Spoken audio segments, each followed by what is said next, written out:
Hi, everybody. I am really excited about this interview that we have dropping today. It's with Amanda Vandervort, the president of the USL Super League, which is launching its inaugural season today. We taped this interview with Amanda a few weeks ago, but we thought this weekend was the perfect time to drop it. And I'm sure that there are lots of questions swirling about this new professional women's soccer league in the US, and we think that this interview can provide some answers to those questions. So if you're in need of some soccer watching this weekend, check out the Super League's first game on Peacock. It's kicking off tonight between the Carolina Ascent and the DC Power at 7 p.m. Eastern Time. Here is the interview with Amanda Vandervort.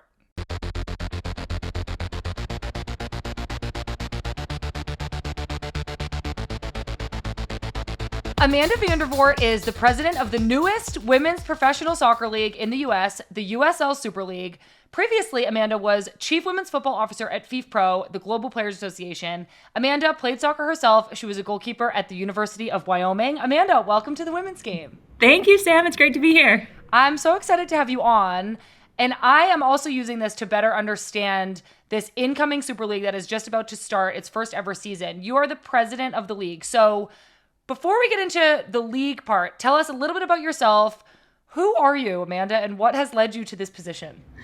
I am, it's great to be here. Amanda Vandervort, as you said, is where we start. But I'm a soccer player. I'm a soccer lifer, actually, around here they call me. I played as a kid, played in college. I've coached at university, NYU in New York. And been around the world. I think I've been really fortunate to see soccer around the world and the impact that it has on people. And so building this Super League for me has been a dream come true and an opportunity to create those pathways and avenues for other girls and women to aspire to be elite level and professional players. That's amazing. Well, I want to get more into how you've been involved in building this, but I feel like we need to start at the very beginning. Opening weekend for the Super League is August 17th. Tell us what this league is. This is professional women's soccer, Division I, sanctioned by U.S. Soccer. And we're kicking off August 17th. We'll be in 8 markets for our inaugural season across the country. And bring in professional women's soccer, to new markets and new communities that just have not had access to women's pro soccer before.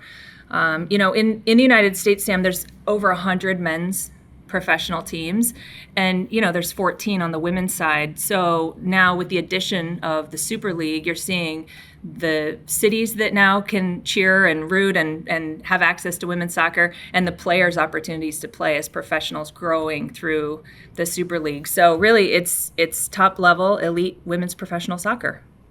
So hearing that, I think somebody's first question might be, so it's the same level as the NWSL, which is the league that more people are familiar with at this point. It's been around for over a decade. It has 14 teams across the country. Can you just explain to us quickly what the distinction is? What do you need to be a Division I professional soccer league in the U.S.? Oh, yeah. So Division I sanctioning is managed by U.S. Soccer. They have what's called the Pro League standards.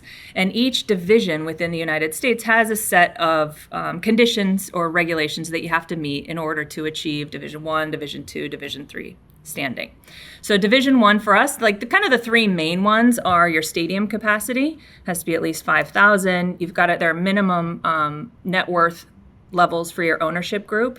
And you've got to be in 75% of your clubs have to be in cities of 750,000 or greater. So those are some of the main things, but it's pretty extensive, actually, the work to become a sanctioned league for U.S. Soccer. Yeah, and so again, you mentioned that there are over 100 men's professional soccer teams in the U.S.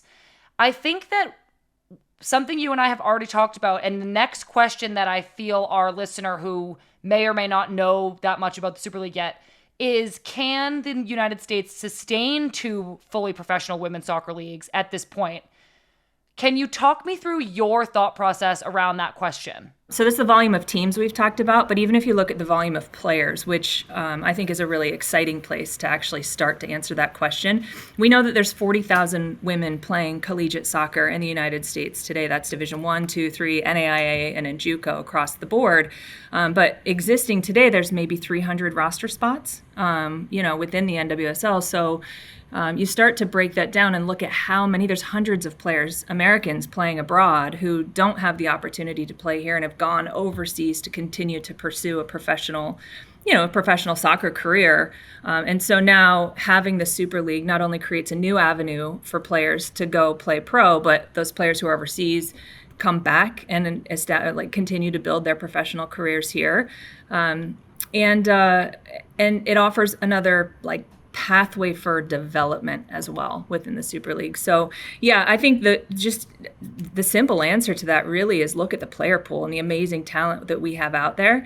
My goal is many goals, but especially with the players, giving them the platform and helping develop our future national team, again, to win the next Women's World Cup, right? And the more we can create competitive opportunities where the players are, competing day in and day out in a club environment here in the United States, I think that's going to lead us to that. Yeah, for sure. Okay, a couple easier questions for a moment, and then I definitely want to get back into the idea of the level of professional soccer, how expansion in the NWSL has utilized that pool. But a couple easier ones. You told us that there's 8 teams. Where are they? Brooklyn, Charlotte, North Carolina, Washington, D.C., Tampa, Florida, Fort Lauderdale, Florida, Dallas, Lexington, Kentucky, and Spokane, Washington. And yes, I counted those out on my fingers as we did it, but here we are. Yeah, maybe that wasn't an easy question. 8 cities to remember is a lot, but I trusted that you had it. And then just tell us briefly, when is the season? Yeah, so we kick off August. We're going to play through December 14th. August 17th we kick off. December 14th will be the end of what we're calling the fall schedule for 2024.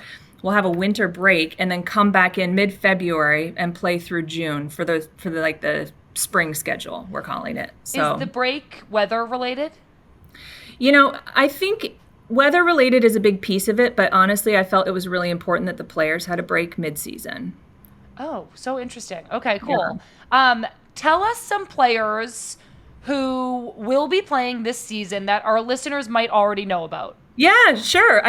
It's been interesting because we've got, seasoned players who had been in the NWSL for a long time. So maybe Amber Brooks is a good example. She's had a storied career in professional soccer in this country, right? And now she's at Dallas Trinity. So we're super excited to have Amber in the league.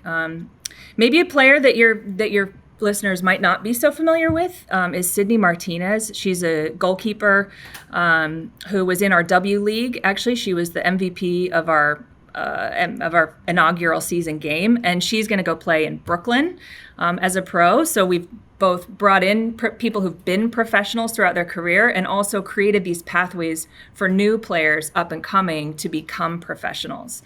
And then you've got players who've, like I said earlier, have had to build careers in Europe. We just announced Adelaide Gay, a goalkeeper who your readers or your listeners might know about. So she just signed in DC. But as you know, she's built an amazing career domestically and internationally. And now she has this opportunity to play professionally, back in the United States. So it's a mix, but we're really, really excited about these opportunities. And really, the players are amazing. Yeah, that's incredible. I've also seen that Erica Timrak, who played for the Orlando Pride for a long time, she's going to play in Tampa, which I believe is where she's from. I thought that was really exciting, too. I've actually talked to a lot of the players through Instagram or texted them or whatever. And one of the things that really resonates with the players is this idea of coming home, being able to build a career in a city where they have friends and family or where they grew up or maybe where they went to university. And Sam, that's one of the big differences that the USL Super League offers to the players in particular is that you're not drafted into a system. You have the right and opportunity to negotiate your contract with the club that you choose. So for us, there's a lot of, we really want players to have that opportunity of choice and be able to, like Erica, come back home and build her professional career here too. She posted on Instagram yesterday that she took a video of her opening the doors to their brand new training facility that they've built here in Tampa Bay. And she was like, wait, I got out of bed, 10 minutes, drove to the office, and here I are at, to the training facility, and I'm at work. This is amazing. And I thought that's so freaking cool. There's so much in that. That is really, really cool. And I might need to take a pause there to ask about this training facility. Did the Tampa team build their own training facility for this team? Yep. They built their own training facility, and they're renovating a stadium, putting millions of dollars into the stadium right down on the waterfront in downtown Tampa. It's going to be unbelievable. Wow, that is really amazing. So you touched on this idea that players can choose the market that they want to be in, which after you're kind of out of the draft system is also true in many other leagues, including the NWSL at some point in your career. Can you give us a couple of other reasons why you think this Super League would be so appealing for players to come play here? Yeah, well, the draft certainly, or no draft with the Super League.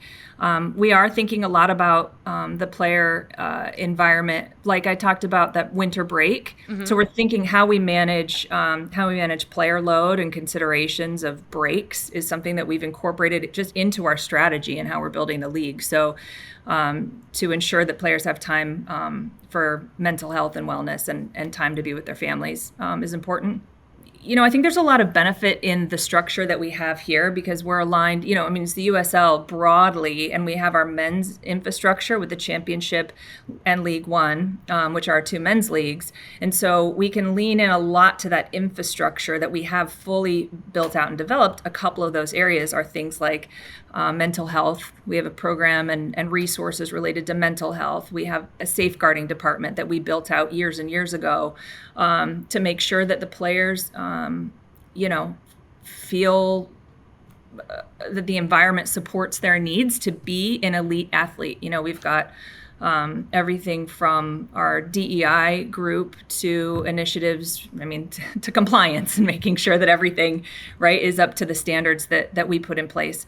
Speaking of, we've also put standards in place for the players. So, minimum salary, housing and healthcare that are, I think, the feedback we've gotten from the players has been wonderful, and they're not far off from the NWSL. So I'm really proud that our owners took that initiative from the very beginning to set standards for the players that treat them and respect them as professional women athletes. Yeah. Can you share what those minimum salaries are and what a typical salary might look like? No, I can't. I'm not going to share the specifics of it yet. But I think understanding kind of the framework of how we've built it with the salary, the housing, and the healthcare, and then the opportunity for the players to negotiate and what's important to them, right? Because if they're negotiating, let's say it's Erica Timrak and she's in Tampa Bay, what are the things that's important to her in her negotiation if this is her hometown versus if she was moving to Spokane, Washington? It might look different what her needs are. So we wanted to create a structure to start that respected some minimum standards, but then gave players the chance to negotiate what's important to them. Does that make sense? Yeah, that makes a lot of sense. And sorry to ask, I think I totally understand this information may or may not come out later. And I think I also want to just mention that the expectation for a brand new league wouldn't necessarily be the same expectation as a league that's in its 11th, 12th, 13th, 14th year. My other question along those same lines were about the travel standards. I wondered if you could share anything around that. Well, we use the same travel company and the same travel standards that we have for our men's professional league. So it's already up and running and pretty succinct. So, it's we're going to fly them to their games and they stay in hotels. It's their quality standards of travel that we have the experience on the men's side, and we have a travel partner who manages that for us collectively across the league. Cool. Okay, great. Thank you. So I think this next section, and it is not with the intention of pitting the leagues against each other. I think when I look at this, and I mentioned this to you earlier this year when you and I met in New York, I want to understand how to support the Super League when I feel a little bit protective of the NWSL because it has taken women's professional soccer in America so long to get to this stable place. I want to come at this with an attitude of this is more opportunities for players to play professionally. So I feel like I need to ask some harder questions to better understand how that's true. I don't mean to pit the leagues against each other at all, but I do want to understand some of the major differences between the leagues and perhaps why you feel the Super League in the long run is set up to suit the players. Yeah. And like, I have great respect for the NWSL. I was part of WPS years and years ago. And before that, obviously, I was a big fan of WUSA back in the day. So, like, the respect that we have here at the USL for all of the women and men who've come before us, who've built, soccer in this country is something we think and talk a lot about. I think that's an important piece of it. And we're in this movement moment right now in women's sports. I've heard you talk about it. I've seen, we see it everywhere. This movement that's happening across all women's sports, and soccer is a big piece of that. So for us, the Super League offers. I just got really excited about the movement. Sorry. It's okay. We're like so revved up. I know. I get really excited when we talk about the movement and being part. And like, I feel like soccer is having a moment right now. And the Super League in and of itself is kind of a demonstration that there's more investment going into professional women's sports and professional women's soccer. I was driving here this morning and I was thinking about all of the stadiums that we're building. We're building a 7,500 seat stadium in Lexington, Kentucky that'll expand to 11,500. We just built a stadium in Spokane, Washington, a downtown stadium right on the other side of the river. So there's going to be like this march to the match across the river. Like, it's beautiful and amazing. We're building, I talked about the facilities we're building in Tampa and a stadium here. And the list goes on and on at the infrastructure investments that are happening across the USL, not to mention the investment in the players themselves and the player salaries. I think what I was thinking about on the way here, I was trying to add it all up in my head. Like, what is the value, even in our first year, with all of the stadium and infrastructure development?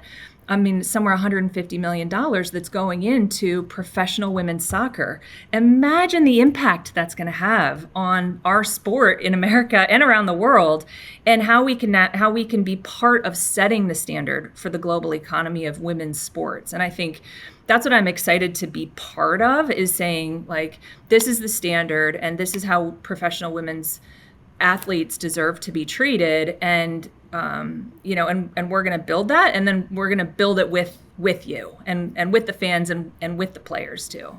Yeah. So if we think on like the business model of the Super League as compared to the business model of the NWSL, what sticks out to you that are like the major differences? Yeah, the probably major difference is that the NWSL, MLS, like many major sports leagues in the United States are single entity business models, right? So all the owners have an ownership percentage of the league. Ours isn't like that. So our owners like manage and own their clubs independently. The league still oversees the regulations and the governance of the league, but it's just a much different business model. And I think that creates opportunities for ownership groups and investors who want to invest in women's professional soccer in just a different investment portfolio, and a new and different kind that's built for longevity and long-term sustainability is how we think about the USL Super League: immediate viability and long-term sustainability. Okay, so yeah. What would be an incentive for an owner with the kind of portfolio that fits into one of the markets for the Super League? Mm-hmm. What's the incentive to start a team? Oh my gosh. Well, there's incentive is all individual, right? By owners and investors. And I think, you could look at Dallas, Trip Neal, who was the captain of our deaf men's national team for 10 years, just retired after their last World Cup. And he's an owner of our team in Dallas. And he and his family, the Neals, have always believed in the power of women's soccer and what it could do in Dallas. And Trip has been such an incredible leader in that market, right? So, of course, they believe women's sports and women's soccer is a good business, but like, they're all in on growing and being a part of the growth and development of the women's game. We've got an owner in Spokane. Her name's Katie Harnato, and she used to be at Amazon, head of marketing North America for Amazon. She's an amazing, amazing woman, and she is all about like gender equity and making sure that women have the same opportunities that the men have, and today those are lacking. And she she doesn't. She's all in. She's all in. Katie is. So, but I think there's a theme that you could say across the ownership groups is that they believe in the business, that women's soccer is a good business investment and there's ROI on it, and at the same time they're believers in women's soccer, in providing opportunities, access and opportunities for women. So there's two other really main subjects that I want to make sure that we hit. And I understand from the last time we spoke that the transfer market for this Super League is a really valuable piece of the business model. Could you just explain that? Because clearly I don't remember it perfectly, but can you just explain to us why the transfer market in this league is worth so much potentially? If you zoom out and you look at the transfer market broadly, we can see that the industry is growing, right? You've seen a couple players come into the NWSL at record fees.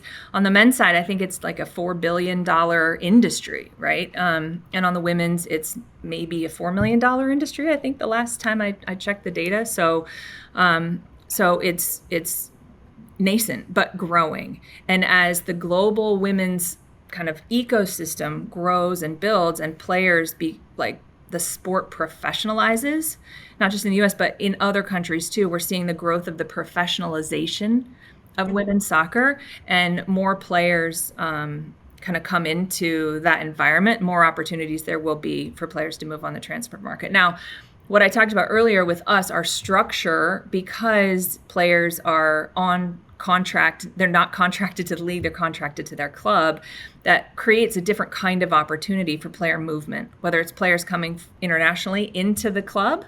We don't have a discovery list. It's up to the clubs to negotiate directly with those players, or whether it's players in the United States going abroad to play, in other countries. And I think, players should have the choice where they want to play. And this is a part of the soccer business that is growing. And if you project 10 years into the future, you can see we're seeing the rumblings of it now, but if you project it into the future where it's going to be, I mean, it's unbelievable, and we want to create those pathways. Yeah, and speaking of pathways, I want to talk about the youth academy system that you've set up, but my last question about the transfer market is that my understanding would be that being on the same global schedule as soccer in Europe, for example, would help players with that ability to transfer with better ease because you're on the same schedule as the rest of the world. Yeah, I mean, it's simple, really. Our contracts stop and start at the same time, and the international windows, the transfer windows internationally align with our schedule. So exactly. Okay, that makes sense. So transitioning into kind of this youth pipeline now, the Super League has over 40 academy teams connected to these senior teams. Explain how the Super League is incentivizing clubs to actually develop these players, and what's kind of the goal for this youth pipeline? Why is this different than what exists now? So our academy structure, it's something that's existed. We just launched the Girls Academy last year. And so we're just getting the Girls Academy up and running, right? With our 40 teams. I'll also just make a comment before I dig in on the academy that we also have the W League, which is 80 pre-professional teams, all amateur players in the W League across the country. The W League is for example, I played for Pally Blues in between my college seasons in the summertime, and then I went home and played for the Boston Breakers W League. It's the summer league mostly for amateur college players. Yeah, just like WPSL, UWS. The W League is certainly an amateur league. Yeah, from May to July. Okay, cool. Thank you. But we hold really high standards in the W League, so you'll see a lot of the top collegiate players are playing in the W League.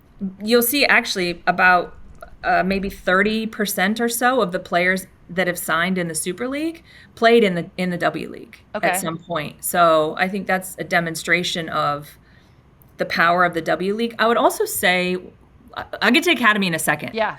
W League, I I believe what I said from the very top, Sam, is that we need to develop players to support our national team and ultimately make the national team, but make our program across the country and the national team stronger, right? The top players right now go to college. They go to universities within the United States that have a 3-month playing season. Now, on the men's side, they've been trying to address this with the 21st century model and all that for a long time. The women's side hasn't taken up that initiative, so nor has the men's side come through in the collegiate game. But so you've got a 3-month competitive playing season. And so how do we, as the United States, continue to compete with the world of soccer when you have year-round academy program at, in these top clubs where players that are that age group, 18 to 21, are in year-round elite training environments? So for us, we felt at the USL, we can help the system by creating the W League in those months, holding them to high standards and ensuring that, it's the premier destination for collegiate athletes so that there's a very competitive playing season when they're not in college, if that makes sense. Yeah, that makes so much sense. So one of your goals clearly is to help this youth to professional system create more talent and provide more opportunities for high level play, which in the system right now that exists has been a problem. I couldn't have said it better myself. Wow, that's incredible because I felt like I was stuttering around there, but I guess I nailed it.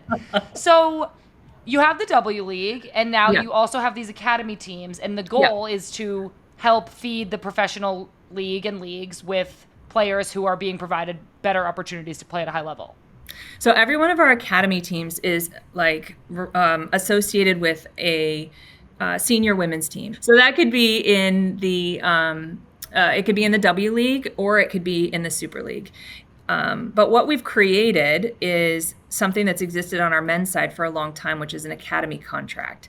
So clubs can sign in the Super League, can sign a player to an academy contract, and up to 5 players that are on academy contracts can feature on the Super League, the senior team. The academy contract does not hurt their NCAA eligibility. So for me, I think it's such an important piece that's missing in our American soccer ecosystem, that these younger players can't sample what it's like to be a pro before they sign their contract. So some players, listen, there's going to be phenoms who are ready to go pro. They understand that it's everything inside the white lines and outside of it. And they can do the press and the media and the nutrition and the mental health and all the things that go into our, being a professional.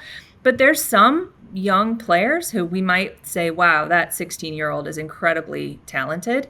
But maybe they're not ready to be a pro. So by signing an academy contract, it gives them the opportunity to experience the pro environment, but not risk their NCAA eligibility. Does that make sense? It makes a lot of sense. Yeah.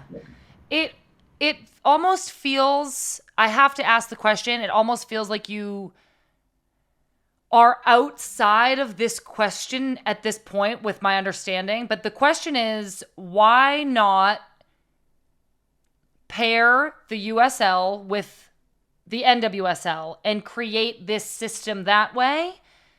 And I still want to hear you answer that question. I understand it's a different business model and there's so many differences to the leagues, but I think it's a question that a lot of people are asking is, why doesn't the NWSL have this system in place? So can you just talk us through maybe why that wasn't an option, or why that isn't the way this went? The USL has been established for 10 years, and we operate leagues at a very, very high level. And I think as we were looking at, I did a lot of listening before we even launched the Super League. It was like, what are players looking for in their experience? And I remember talking to a lot of players. I was at the Players Union. I was reading all the things that people were saying at the time. Maybe this was like 3-4 years ago, about what they were looking for in their professional soccer experience. And ultimately we tried to build that. So I think, I commend the NWSL. I think they've come a long way. Obviously, they're doing great, and I think, it does a lot of times, Sam. It does go back to the investment model on our side and what our ownership groups are looking for in terms of their investment specifically. And the NWSL is they've paved a great pathway and have expansion fees and TV dollars and all that stuff after their years in the marketplace. I think they've done great, but now that's not the only option. Now there are other options to invest and to build your career as a professional. And for some players and for some people, each model is going to offer its value and its benefits. Yeah, that makes a lot of sense. So the goal of the Super League isn't to get bought by the NWSL. No, our goal is to build a long-term, sustainable professional women's soccer league where players can be where players, excel at the highest level, and it supports the development of our national team. Okay, so a couple of questions that I'm wondering how they're presenting themselves, if there is challenges or if you've already solved for them, where there are market overlaps, like, for example, in DC, kind of in Washington, but I don't think those are really the same market. In Kentucky, but again, I'm not sure how similar those markets are. How are the leagues working together to solve for that? Like, for example, in DC, I know that multiple teams right now are playing at Audi Field. Do you see that as a challenge? Do you see that as an opportunity? How are you thinking about maybe some of that overlap? Oh, I love it. I'd love to see the teams play against each other. And we haven't, I think that'd be awesome. Well, US Open Cup, I saw you mention in an interview. Maybe someday we'd do US Open Cup. I was like, that's such a great idea. I'm all in on the Women's Open Cup. I think our players and our fans deserve it. For me, like this rivalry, this tension between local markets like Louisville and Lexington, I think that fans would really care. I think players would really care. And the more we can put athletes and players in these competitive environments when there's pride on the line, I think that is critically important to the development of our athletes and, again, to our national team, because we've got to be put in these high pressure situations on a consistent basis. For me, if you pull it back to what is rivalry, what does local competition mean? It means people care. And I love that. I love the kind of local flavor of bringing, Fort Lauderdale and Tampa, they're two teams in the Super League here in Florida. I want to see them. I want to see their fans and their players. The pride of Florida is on the line when they play each other, and I love that. So for me, it's like, let's create the best experience for players and fans, and the business will follow that. Yeah, it's definitely like an inspiring mindset, and I love that. I struggle to continue asking hard questions because I believe what you're saying. But is there a world where a fan is having to choose? They can go to one game a week, and they're going to have to choose between the two teams in Kentucky. I don't know. Louisville and Lexington are a long way away from each other. Are they so far away from each other? It's like 90 minutes, maybe, something like that. So they're two really different cities. But I think, listen, it goes back to choice, though, right? So that becomes the business responsibility to create the fan experience that the fans want. That makes a lot of sense. That drives us to be better. Our businesses have to be built they have to be fan-centric businesses so that fans want to be in that stadium. They want to support their club. There's a sense of belonging that they're part of that institution and that organization. And if you can't build that, well, then people will choose other teams. And that's a signal that should be a signal to us as business leaders that we need to adjust. And I think that it makes me think two things. One of the very first things you said in this interview was there are 100 men's professional teams here in the U.S. We support and sustain that. The markets, the fans, the dollars support and sustain that. So if I believe that women's soccer is growing as much as it is and is as big of a opportunity as we all are saying it is, then I should have no trouble believing that we can support and sustain more than 14 or 16 professional women's soccer teams. And then two, this idea that competition breeds success. If somebody's choosing between two different games from two different leagues, both leagues are forced to improve their fan experience, their player experience. I think the idea that the NWSL and the Super League both exist actually puts pressure on both leagues to be better. So this idea of we're not pitted against each other, there is more to go around. for everybody. And I think we have to kind of back that up if that's really what we believe. We've talked through some of the challenges. I know that the Super League has a TV rights deal with Peacock. Can you tell us a little bit more about that? Peacock all season long. All of our games will be streamed live on Peacock, playoffs and the final, all on one location. For us, that was really important. I told you I listened to a lot of feedback from people and try and build the league in the way that that people say they are looking for. And for us, one of the things that we've seen across the sports landscape is leagues are hard to find. Games are hard to find. So it was really strategic for us to make access and like findability part of our strategy for working with Peacock. Listen, Peacock's their brand's unbelievable. How they create content, the way they just promote and build professional sports is unbelievable. We're proud to be partners with them, and we're very excited to have it on one platform so that people can find it, and to be honest, so that sponsors and brands can support us too. I think that creates a more it's a strong conversation and a sales effort when you go to a brand partner and a sponsor, and you're across one platform for the duration of the season. I think I want to wrap this up with just a final question. What are you most excited about? I could answer that differently every day, Sam. I feel like some days I'm most excited for the day we kick a ball. Some days I'm most excited by the text message I just got from a player that said I'm so like excited and honored to be in the league. And some days it's when the staff here like puts out a great tweet. You know, like I feel like I get really excited about the Super League. So, but more than anything, for me personally, I'm a builder. I know I'm a builder in my career, and to be able to build something that's so personal and so built on my entire life's like experience, and seeing that unfold and knowing that it's a business model that's built for long-term success is what I'm the most excited about.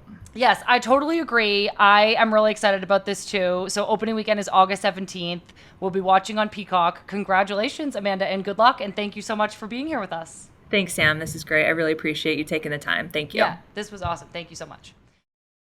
Thank you all so much for listening. I am so appreciative of Amanda's thoughtfulness while answering these questions. I definitely came into this conversation with some preconceived notions about launching another professional league in the US, and I learned so much from speaking with Amanda and just having that opportunity to candidly ask about my concerns.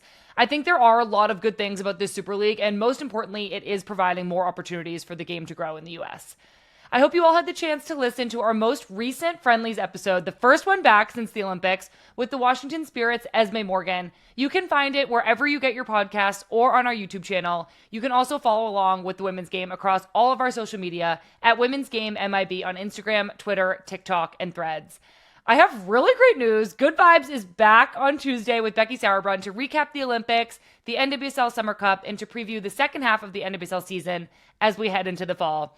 Thank you all so much for being here. We'll see you soon.